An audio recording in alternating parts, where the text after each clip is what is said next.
آپ نے سنا ہوگا حضور نے سورہ رحمان کے بارے میں فرمایا ہے، سورۃ الرحمان عروس القرآن، یہ سورہ رحمان جو ہے یہ قرآن کی دلہن ہے۔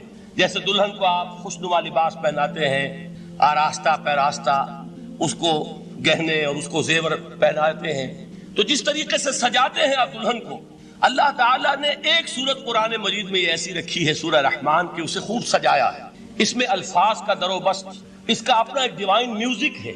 وہ تو اللہ تعالیٰ قراء جو ہے، خاص طور پر مصر کے قراء، اللہ تعالیٰ ان پر رحمت نازل فرمائے، ان کی خطاؤں سے درگزر کرے۔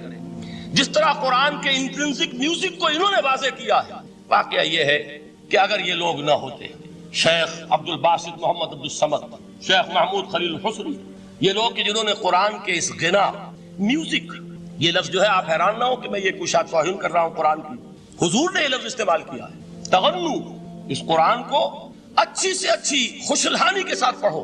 من لم یتغن بالقرآن فلیس منا، جو قرآن کو بہتر سے بہتر انداز میں، اچھی سے اچھی آواز میں، خوشلحانی کے ساتھ پڑھنے کی کوشش نہیں کرتا، وہ ہم میں سے نہیں۔ بلکہ ایک مرتبہ حضور رات کے وقت آپ گشت پر تھے اپنے ساتھیوں کے حالات معلوم کرنے کے لیے۔ حضرت ابو موسیٰ اشعری رضی اللہ تعالیٰ عنہ ایک صحابی ہیں، ان کے گھر کے پاس سے گزر ہوا، وہ رات کو تہجد پڑھ رہے تھے، کھڑے ہوئے کیف کے عالم میں قرآن تلاوت کر رہے ہیں۔ حضور کو بہت پسند آئی ان کی قرات، کافی دیر تک وہاں کھڑے سنتے رہے۔ اب انہیں کیا پتا کون سن رہا ہے، بالکل اسی طرح سمجھ لیجئے ایک بات یاد آئی ہے، حضور فرماتے ہیں کہ جس طرح کان لگا کر اللہ قرآن کو سنتا ہے، کسی چیز کو نہیں سنتا۔ ہمیں نظر نہیں آتا نا، ہمیں معلوم نہیں، ہم قرآن پڑھ رہے ہیں تو سننے والا کون ہے؟ سب سے زیادہ کان لگا کر خود اللہ۔ یہاں اس لیے مجھے یاد آیا کہ ابو موسیٰ اشعری کو کیا پتا تھا کہ کون سن رہا ہے؟ وہ اپنی کیفیت میں نماز میں تہجد میں قرآن کی تلاوت کر رہے تھے، اور ظاہر بات ہے ان کے گھر ایکڑوں میں بنے ہوئے نہیں تھے، ایک ایک کمرہ، ایک ایک کوئی حجرہ، ایسے تو گھر تھے نا صحابہ کے، لہذا حضور پاس سے گزرے، آواز آئی، کافی دیر سنتے رہے۔ اس کے بعد آپ تشریف لے گئے، صبح فجر میں ملاقات ہوئی تو حضور نے تحسین کے انداز میں فرمایا، یا ابا موسیٰ انک قد اوتیت مزمارا من مزامیر آل داؤد، اے ابو موسیٰ تمہیں تو آل داؤد کے سازوں میں سے ایک ساز اللہ نے عطا فرما دیا۔ جس طرح حضرت داؤد لہن داؤدی مشہور ہے کہ جب وہ پچھلے پہر رات کو حمد کے ترانے الاپتے تھے، قرآن میں ہے کہ پرندے شامل ہو جاتے تھے ساتھ، اور پہاڑ وجد میں آتے تھے، پہاڑ بھی ان کے ساتھ شریک ہوتے تھے۔ تو جس طرح کا اللہ نے ان کو لہن عطا فرمایا تھا، حضور نے تحسین کے انداز میں فرمایا ہے ابو موسیٰ اشعری، اللہ نے تمہیں بھی آل داؤد کے سازوں میں سے ایک ساز عطا فرمایا ہے۔ بہرحال قرآن مجید کا جو یہ میوزک ہے، قرآن کے الفاظ کا جو حسن ہے، جہاں تک حسن معنوی ہے وہ تو ہر لفظ میں ہے، لیکن یہ حسن ظاہری، حسن صوتی، حسن لفظی، یہ اپنے کلائمیکس پر آپ کو نظر آئے گا سورہ رحمان۔ لیکن قرآن میں یہ سورت اس اعتبار سے بھی ممتاز ہے، اس کی 4 آیات پر ذرا توجہ کریں گے، عجیب حقائق سامنے آئیں گے۔ جہاں یہ قرآن مجید کے حسن صوت اور حسن لفظی کی معراج ہے، وہیں اس کی پہلی 4 آیات میں 4 چوٹی کی چیزوں کا ذکر ہے، سب سے اونچی چیز ہے۔ پہلی آیت کیا ہے؟ الرحمن، ایک آیت ہو گئی۔ رحمان کیا ہے؟ اللہ کا نام ہے۔ کبھی آپ نے غور کیا اللہ کے ناموں میں سب سے پیارا نام کون سا ہوگا؟ رحمان۔ کیوں؟ اس کا مادہ کیا ہے؟ رحمت۔ ہمیں سب سے بڑھ کر جس چیز کی ضرورت ہے وہ کیا ہے؟ رحمت خداوندی۔ نام اچھی طرح سن لیجئے اس حضور کے قول کو۔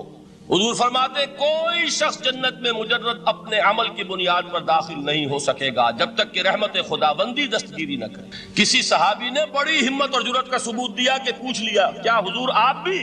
جب آپ نے فرمایا کوئی شخص داخل نہیں ہو سکتا جنت میں محض اپنے عمل کی بنیاد پر جب تک کہ رحمت خداوندی جو ہے وہ دستگیری نہ فرمائے۔ پوچھا گیا کیا آپ بھی؟ آپ نے فرمایا ہاں میں بھی۔ آپ انداز کیجئے کہ اگر محمد الرسول اللہ بھی رحمت خداوندی کے ضرورت مند ہوں تو تاب دیگرا چے رسد، ہماری تو سب سے بڑی ضرورت رحمت خداوندی۔ اب یہ رحمت جو ہے قرآن مجید میں اللہ تعالیٰ کی یہ شان 2 الفاظ کے ذریعے سے آتی ہے، رحیم اور رحمان، اور کوئی مادہ نہیں ہے جس سے 2 نام بنتے ہوں اللہ کا، لیکن یہ مادہ ہے واحد رحمت کا کہ جس سے رحمان بھی ہے رحیم بھی ہے۔ رحیم صفت مشبہ ہے، رحمت دائم ہو جائے گی، مستقل ہوگی تو رحیم کہیں گے، اور رحمان اس میں رحمت کی ہے وہ شان ہے کہ جیسے ٹھاٹھے مارتا ہوا سمندر ہو، ہیجان کی کیفیت، طوفانی کیفیت، رحمت خداوندی کا طوفانی جوش، وہ ہے رحمان۔ آپ تو رہتے اس علاقے میں ہیں، آپ کو معلوم ہے عرب اگر بھوکا مرا جا رہا ہو تو کیا کہے گا؟ انا جوعان۔ پیاسا مرا جا رہا ہو، انا عطشان۔ بہت غضبناک ہوگا، غضبان، غضبان آصفہ قرآن میں آیا ہے، بہت غضبناک۔ رحمان جس کی رحمت جو ہے جوش میں ہے، ٹھاٹھے مارتے ہوئے سمندر کے مالک. تو یہ اللہ تعالیٰ کے ناموں میں سب سے پیارا نام. اب آگے چلیے. الرحمن علم القرآن، رحمان نے قرآن سکھایا. رحمت خداوندی کا سب سے بڑا مظہر، رحمان کی رحمانیت کا سب سے بڑا مظہر قرآن ہے. ان میں جو منطقی ربط ہے اس کو سمجھتے جائیے. اچھا آپ یہ سوچئے، جو علم بھی انسان کو حاصل ہوا وہ کس نے دیا؟ اللہ نے. سائنس کا علم کس نے دیا؟ اللہ نے. علم آدم الاسماء کلھا، وہ علم الاسماء جو حضرت آدم کو دے دیا گیا تھا ازل میں، یہ اسی کا ظہور ہے، یہ اسی کی ایکسفولیشن ہے جو ہو رہی ہے اور ہوتی رہے گی ابھی. اور دوسرے علم ہے وہ کس نے دیا؟ اللہ نے. لا یحیطون بشیء من علمہ الا بما شاء، مخلوق میں سے کوئی اللہ کے علم میں سے کسی شے کا احاطہ نہیں کر سکتا مگر وہ جتنا اللہ دینا چاہے. لیکن یہ کہ تمام علوم میں چوٹی کا علم قرآن. نوٹ کرتے جائیے، چوٹی کی چیزیں جمع کیجیے. اللہ کے ناموں میں چوٹی کا نام رحمان. اللہ نے جو کچھ انسان کو سکھایا اس میں چوٹی کا علم قرآن. خلق الانسان، انسان کو پیدا فرمایا. سوال یہ کہ حیوانات کو کس نے پیدا فرمایا؟ آسمان کس نے پیدا کی؟ زمین کس نے پیدا کی؟ فرشتے کس نے پیدا کی؟ کیا مطلب خلق الانسان؟ اس کی تمام مخلوقات میں اس کا کلائمیکس، اس کی تخلیق کی معراج، اس کے تخلیق کا نقطہ عروج انسان ہے. یہ ہے کہ جو مسجود ملائک بنا ہے. وَلَقَدْ كَرَّمْنَا بَنِي آدَمَ وَحَمَلْنَاهُمْ فِي الْبَرِّ وَالْبَحْرِ وَرَزَقْنَاهُمْ مِنَ الطَّيِّبَاتِ وَفَضَّلْنَاهُمْ عَلَى كَثِيرٍ مِّمَّنْ خَلَقْنَا تَفْضِيلًا. تو تخلیق میں سب سے اونچی تخلیق انسان کی. علموں میں سب سے اونچا علم قرآن کا.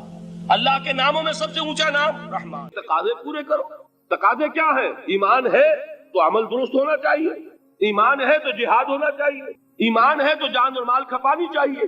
تو جو ایمان دوسرے لوگ جس طرح لائے ہیں، حمزہ بھی تو ایمان لائے ہیں، آخر ان کا راستہ تمہیں نظر نہیں آ رہا؟ ابو بکر ایمان لائے ہیں، ان کی طرح ایمان لاؤ. تو انہوں نے کیا کہا؟ انؤمن کما آمن السفہاء، کیا ہم اس طرح ایمان لائے جیسے یہ بے وقوف لائے؟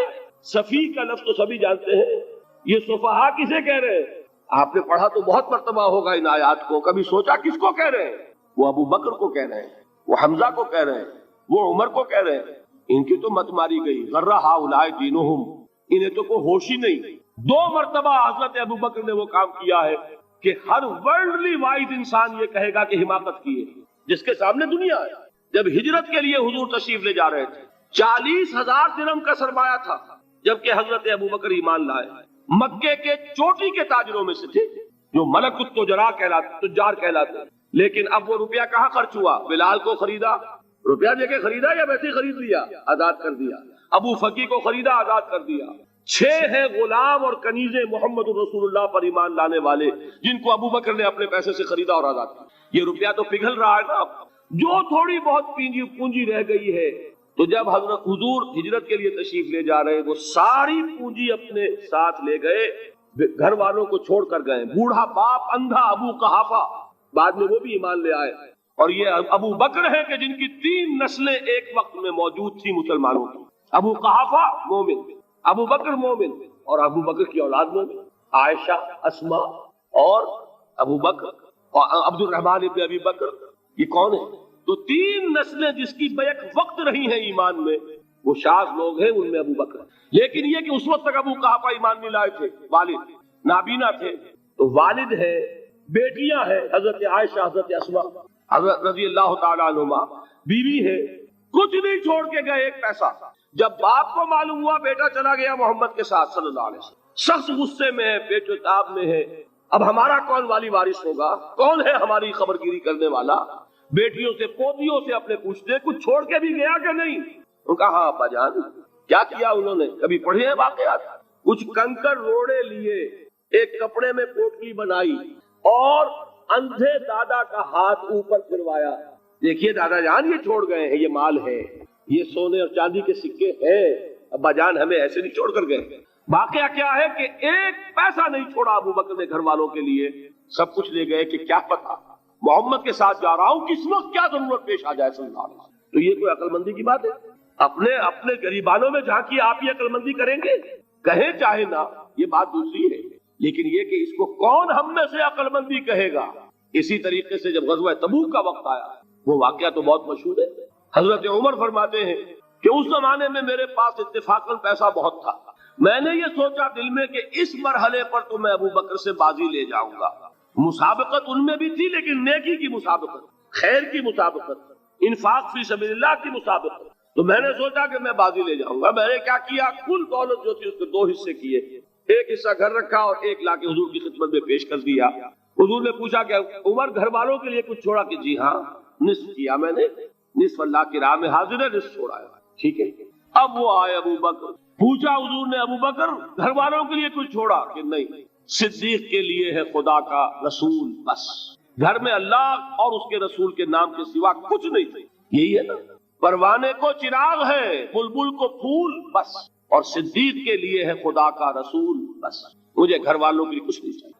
یہ کام جو ہے, تو یہ جن کا ہم اس وقت ذکر پڑھ رہے ہیں منافقین, ان کے نزدیک حماقت تھی یا عقل مندی تھی, یہ سمجھداری تھی یا بے وقوفی تھی؟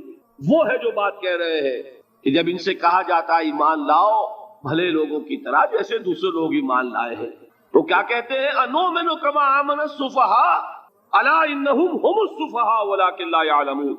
آگاہ ہو جاؤ, اصل احمق یہ ہے, اصل بے وقوف یہ ہے, انہیں نہیں پتا کہ حقیقت کیا ہے, نفع کیا ہے, نقصان کیا ہے. وہ جو بات میں نے سورۃ العصر میں بیان کی تھی, والعصر ان الانسان لفی خسر الا الذین آمنوا وعملوا الصالحات وتواصوا بالحق وتواصوا بالصبر. جس کے ذہن اور قلب پر یہ صورت کندہ ہو جائے گی, اس کے نزدیک عقل مندی یہ ہے کہ سب کچھ اللہ کی راہ میں لگا دو. جس کے دل میں یہ بات بیٹھی نہیں, اس کے لیے عقل مندی یہ ہے کہ بچا بچا کر رکھو, چھپا چھپا کر رکھو, سنبھال سنبھال کر رکھو. عقل مندی کا اس میں تقاضا کچھ اور, اس میں تقاضا کچھ اور. لیکن یہاں بھی فرمایا ولکن لا یعلمون, انہیں ابھی علم نہیں ہے اس کا. اس سے پہلی آیت میں بھی فرمایا ولکن لا یشعرون, انہیں شعور نہیں ہے. دیکھیے میں آپ کو بتا رہا تھا یہ وہ غیر شعوری نفاق ہے, یہ بڑھتا چلا جا رہا ہے.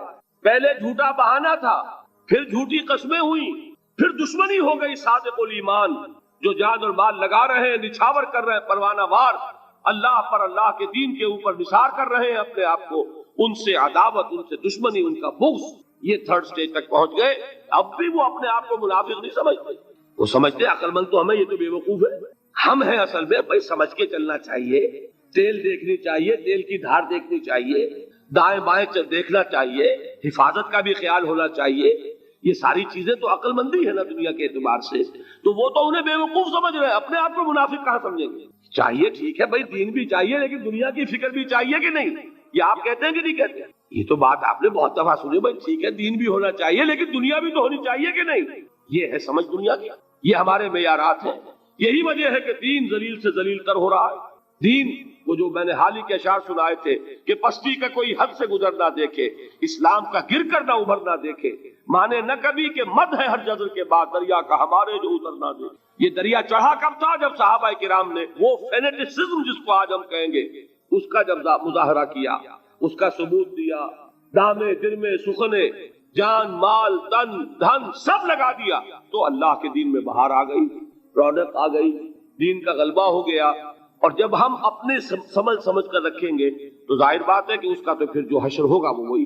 دین میں کمزوری, ہماری دنیا جو ہے پھل رہی ہے, پھول رہی ہے, دین جو ہے وہ کمزور ہوتا چلا. یہ ہے 3rd سٹیج اس نفاق کی, کہ جس کے بعد اب کوئی امکان واپسی کا نہیں. یہ غیر شعوری نفاق, جان لیجئے کہ یہ نہیں ہے کہ ماضی ہی ماضی میں تھا, اب اس کا کوئی امکان نہیں. یہ نہ سمجھیے اب بھی یہ نفاق جو ہے, یہ میں بتا دوں آپ کو, ایک عام آدمی ہے, دین کا تقاضا ہی سامنے نہیں ہے, اسے پتہ ہی اتنا ہے کہ اللہ کے دین کا تقاضا نماز روزہ, وہ نماز روزہ کر رہا ہے, اس پر نفاق کا حملہ نہیں ہوگا. اس کو آپ کہہ دیں کہ اس کی سمجھ کم ہے, اس کا شعور کم ہے, اسے پتہ نہیں ہے, دین کے تقاضوں سے واقف نہیں ہے, وہ بچا ہوا ہے, وہ محفوظ ہے. وہ جو میں نے آپ سے کہا تھا پرسوں, اور ایک صاحب نے جواب دیا مجھے بعد میں کہ آج آپ نے جو بات کہی ہے تو کل لوگ کم آئیں گے. آپ نے ڈرا دیا کہ یہ جو تقاضے دین کے سامنے آ رہے ہیں تو اس سے ذمہ داری بڑھ رہی ہے. اب جس نے سمجھ لیا ہے پھر پیچھے رہے, وہ نفاق کے خطرے میں ہے. جسے سمجھ ہی نہیں ہے وہ پھر بھی کوئی نہ کوئی عذر پیش کر سکے گا کہ اللہ ان مولویوں سے پوچھ جنہوں نے ہمیں بتایا نہیں, انہوں نے تو دین کے تقاضے ہمیں یہ بتائے نہیں, انہوں نے تو ہمیں نور اور بشر میں چکر دے کے لڑائے رکھا, ان سے پوچھ. اصل سے مجرم جو ہے وہ یہ ہے, وہ واقعہ یہ ہے کہ کسی درجے میں بچیں گے کہ دین چاہتا کیا ہے, دین کے تقاضے کیا ہے, توحید کی حقیقت کیا ہے, شرک کی حقیقت کیا ہے. اس کی طرف اگر توجہ ہی نہیں دلائی جا رہی اور اس غریب کو پتہ ہی نہیں, اسے پتہ ہی صرف یہ ہے کہ کھڑے ہو کر سلام پڑھنے میں اتنا فائدہ ہوتا ہے، وہ پڑھ رہا ہے بیچارہ، لہذا اس کا معاملہ آسان ہے بنسبت اس شخص کے کہ جس کے سمجھ میں آ گیا ہو، بات اس نے پالی ہو۔ دین یہ چاہتا ہے، دین اپنا غلبہ چاہتا ہے۔ علامہ اقبال نے غالب پر ایک جو نظم لکھی ہے باغ درا میں ہے، اس کا ایک شعر بڑا پیارا ہے، گیسوئے اردو ابھی منت پذیر شانہ ہے، شمع یہ سودائی یہ دل سوزی یہ پروانہ ہے۔ یہ دین جو ہے یہ تو چاہتا ہے کہ اہل ایمان پروانہ وار اس شمع پر نثار ہو، جانے لگا دے، گردنیں کٹوا دے۔ وَلَا تَقُولُوا لِمَنْ يُقْتَلُ فِي سَبِيلِ اللَّهِ أَمْوَاتٌ بَلْ أَحْيَاءٌ وَلَكِنْ لَا تَشْعُرُونَ۔ اور اگر اس سے پیچھے ہٹیں گے، قدم پیچھے ہٹا نہیں کہ نفاق کی زد میں آئے نہیں، وہ نفاق کی پہلی stage, second stage, third stage وہاں پہنچ گئے، واپسی نہیں۔ اس کے لیے ایک اور دو آیات میں چاہتا ہوں کہ اس سے اس حقیقت کو اور سمجھ لیں اچھی طرح، تاکہ کوئی اشکال نہ رہ جائے۔ ایک آیت تو میں نے شروع میں پڑھی تھی، ایک نہیں ہے، یعنی ایک جگہ سے سورہ عنکبوت، اور ایک آیت ہے سورہ حج کی، وہ میں نے شروع میں تلاوت نہیں کی۔ سورہ حج کی آیت دیکھیے، اس قدر پیاری آیت ہے، دوسرے رکوع کے اندر آپ کو آیت ملے گی، سورہ حج 17ویں پارے میں ہے، نصف کے بعد شروع ہوتی ہے، اور اس کے دوسرے رکوع وَمِنَ النَّاسِ، اور لوگوں میں سے کچھ ایسے بھی ہیں، مَن يَعْبُدُ اللَّهَ عَلَى حَرْفٍ، جو اللہ کی بندگی کرنا چاہتے ہیں کنارے پر کھڑے ہو کر۔ ایک ہے منجھار میں کودنے والے کہ ہر جباد آباد ماں کشتی درا بنداختے، جیسے کہ طارق نے کیا تھا، ادھر ساحل اندلس پر قدم رکھا، ادھر کشتیوں میں آگ لگا دی، کہ کسی کے دل میں خیال ہی نہ آئے کہ واپسی بھی ہے، کوئی کسی کے ذہن میں سوال ہی پیدا نہ ہو کہ اب گھر واپس جانا ہے۔ طارق چمر کنارے اندلس سفینہ سو، گفتند کارے تو رہے عقل و خرد خطاس۔ دیکھیے وہی عقل اور بے وقوفی والی بات آ گئی، لوگوں نے کیا یہ طارق کیا کیا، عقل مندی کی روح سے تو یہ غلطی کی تم نے۔ عقل تو یہ سکھاتی ہے کہ ذرا سنبھل کر چلو، جذبہ یہ کہتا ہے کہ نہیں، واپسی کا کوئی سوال نہیں۔ اس نے اقبال نے یہی نقشہ کھینچا ہے کہ بے خطر کود پڑا آتش نمرود میں عشق، عقل ہے